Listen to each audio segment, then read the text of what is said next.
Hey everyone, welcome back to the channel. If you're new here, I'm Shay, and today I'll be drawing a couple of my D&D characters. I'm using Procreate on my iPad, so I'm going to be drawing my two main characters. And I know this is a very self-indulgent video, but I hope you enjoy hearing about my characters anyways. So I'm mainly doing a time lapse for these because I actually drew these two illustrations quite a while ago, so I didn't record myself actually drawing them. But luckily Procreate has the time lapse feature. Now it didn't record in the best quality unfortunately, but I will include some better shots after the time lapse so you can see the details. We're starting with my tiefling sorcerer. His name is Moonshadow. Well, that's not his real name, but that's what he goes by because he doesn't want his family to find him. So I haven't gotten to play Moonshadow very much. Really just one game, so he's definitely not very fleshed out since I've only played him at level 1.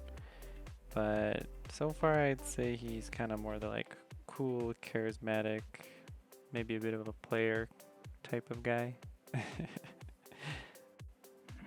And I haven't played a ton of D&D, maybe 8 games total. I would love to play more, but it's hard to find a dedicated group, especially if you're introverted like me. So when I'm doing an illustration like this, I always start with a really rough sketch layer, and then I'll go in with a more refined sketch layer before I actually start the line work. And for this illustration, I did more detailed and rendered style. And then you'll see later on when I do my second character, that one I do a little bit different. It's a little more simplified or just not as rendered. So back to the character. So Moonshadow's thing is lightning. So pretty much any spell that has anything to do with lightning or thunder or electricity or storms, he wants to learn it. So that's why I chose this pose of him about to snap his fingers and creating sparks. So one of his cantrips is Thunderclap. So I thought when he casts it, he does it by snapping his fingers. But yeah, when I started to build Moonshadow's character, I remember just looking through the whole spell list and just picking anything that has to do with lightning. For his backstory, so the story I have so far is that he's been off adventuring on his own because he ran away from his family. Because when he was a teenager and he was just starting to learn some magic, he was trying to do some lightning magic that he probably shouldn't have, and accidentally seriously injured his sister. And he felt so bad that he ran away because he didn't want to face his family because he felt so guilty. And it didn't help that he doesn't have a great relationship with his parents to begin with. But after several years on his own, he decided to put his lightning magic to good use and is looking for a good adventuring party to team up with. So that's Moonshadow in a nutshell. But yeah, when I was doing this one, I'm always trying to figure out how to render gray skin, because his skin is this kind of medium dark gray. I don't want him to look like stone or something. There's still flesh and blood under there, so it wouldn't be just a flat gray everywhere. So I try to add a little bit of some undertones where you would naturally have some color, like cheeks or nose or hands, just areas where you naturally have a bit more color.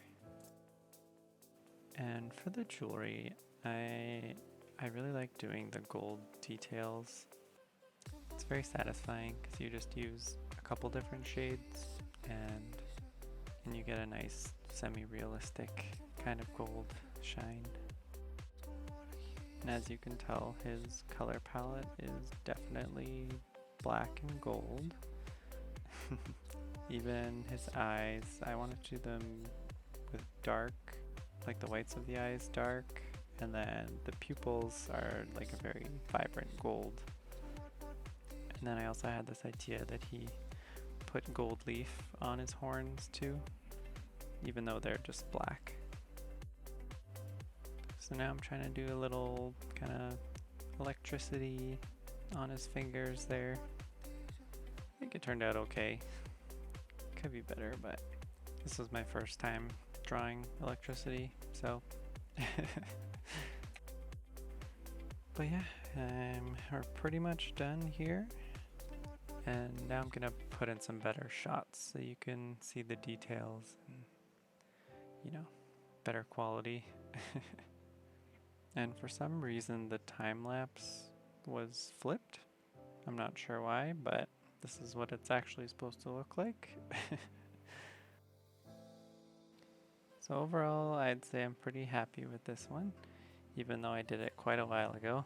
I think there are definitely things I would do differently now, but yeah, still happy with it.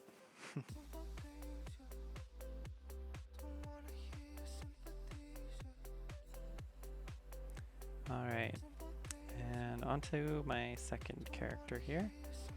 So this is what I would consider my main character. His name is Vanthaera, just like the channel.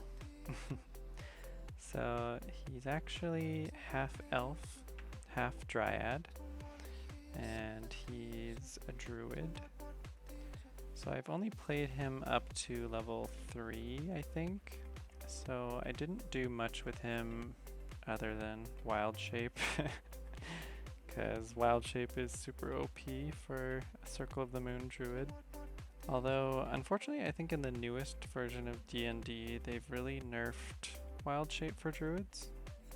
I'm not sure, but I still have to look into that more.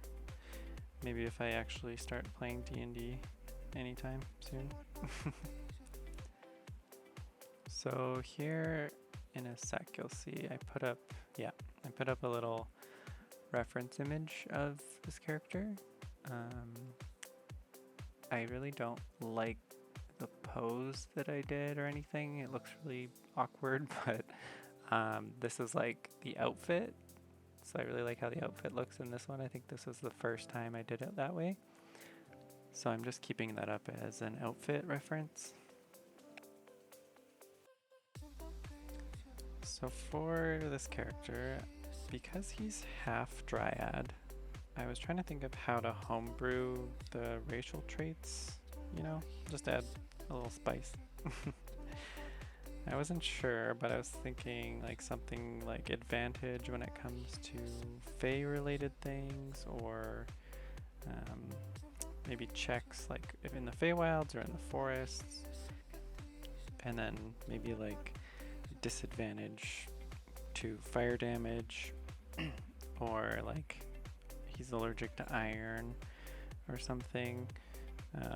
I don't know. If you have any suggestions, please let me know.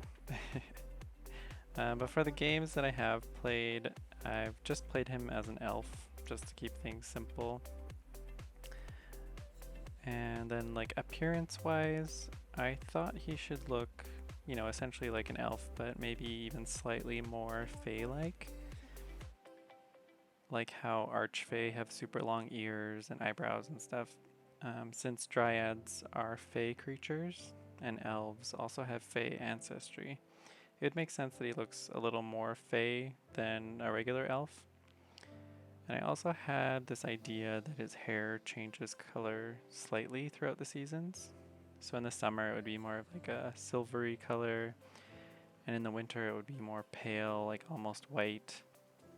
And then in the spring for a few weeks it would get like a subtle pink hue. Now I'm just realizing that I'm running out of time for his backstory, but I'm sure I will draw him again in the future.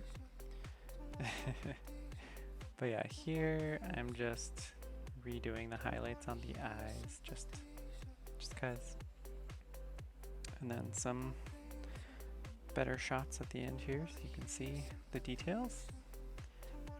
But yeah, thanks for letting me ramble about my D&D characters. But if you made it all the way to the end of the video, thank you so much for watching, and I will see you later.